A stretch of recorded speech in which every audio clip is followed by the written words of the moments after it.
These are sneakers that fell off. Yeah, you fell off. Plus ratio. What is up, everybody? Welcome back to another episode. It is me, Jordan Young, and if you haven't already done so, please feel free to subscribe to the channel if you are interested in all things sneaker related. Today I want to talk about sneakers that have fallen off. These are sneakers that used to be hype and now they're not so much. Disclaimer. There is no hate or disrespect intended to anybody that loves these sneakers to this day. To this day! I personally still mess with a lot of these sneakers, still wear them regularly, and still have a lot of them in my collection. The point of this episode is really just to talk about how they used to be really hype and now they're in outlets. So let's get into it. The first sneaker for me personally that really fell off are Lebrons. LeBron James, LeBron James, LeBron James. Wow.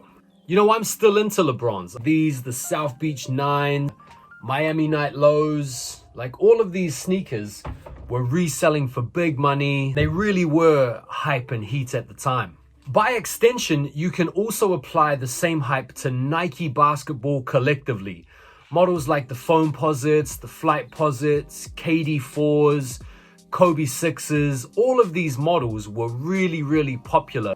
And since then, Nike basketball hasn't really done much. Now, that's not to say that Nike basketball doesn't continue to be awesome for people that are into hooping. And rightly so, it's Nike basketball.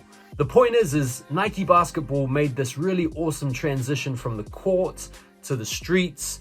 They were worn with basketball shorts or they were worn with jeans. But nowadays, if you see someone rocking Lebrons with some jeans, they're probably aged between 35 and 42. The next model, in my opinion, that fell off massively were Adidas Ultra Boosts. If you guys remember the 2015, 2016, 2017 Hypebeast era, where Kanye went from Nike to Adidas, you'll know that Ultra Boosts were hype. The 1.0, especially the original colorway, the white pair, the black pair, the cream pair, they were huge. The collaborations like the Wood collab, the Hypebeast collab, like do you guys remember the uncaged Hypebeast Ultra Boost? That was like grail tier status. Once they started thrashing the Ultra Boost colorways and models repetitively, the popularity of Adidas Ultra Boosts waned a little bit. This was also because Kanye had gone from wearing Ultra Boosts to wearing his own models, the Yeezy Boosts.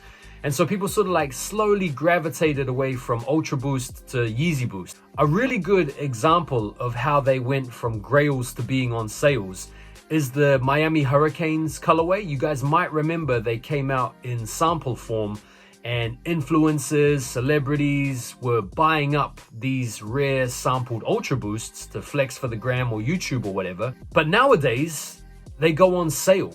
The recent Miami Hurricanes 4D technology Ultra Boost came out and flopped, went on sale. I think Adidas really fumbled the bag when it came to releasing the 4D technology.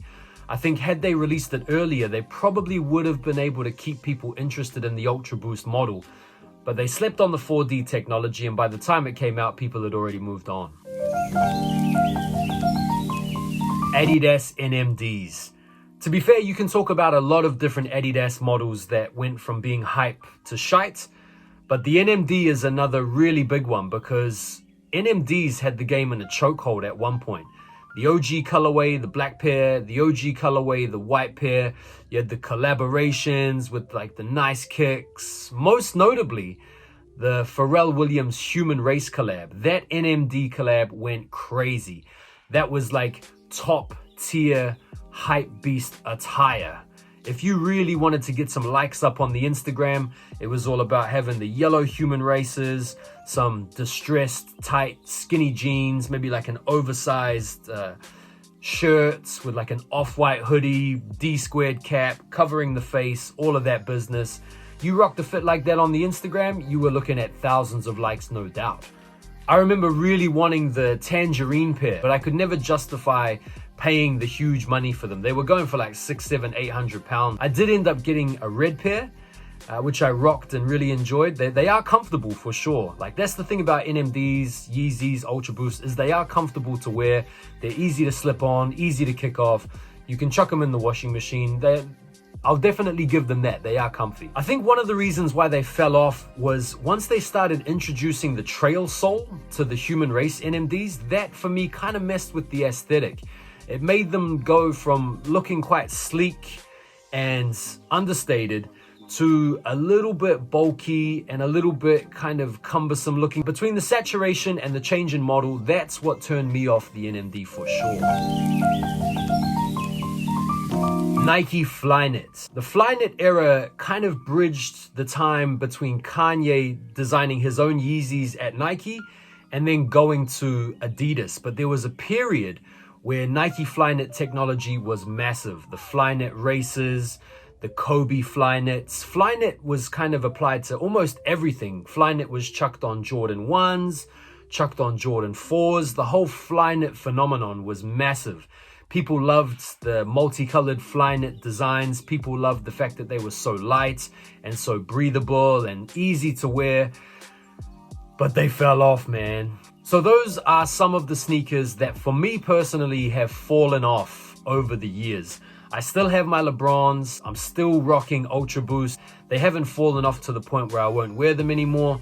It's just they were once right at the top, right up on the pedestal, and now they're kind of not so trending, but that doesn't even matter unless you're a bit of a hype beast. So I hope you enjoyed today's episode. Feel free to hit that subscribe button, like, comment, share the video around your friends, and I look forward to seeing you all on the next video. Peace out for now. Have a good one.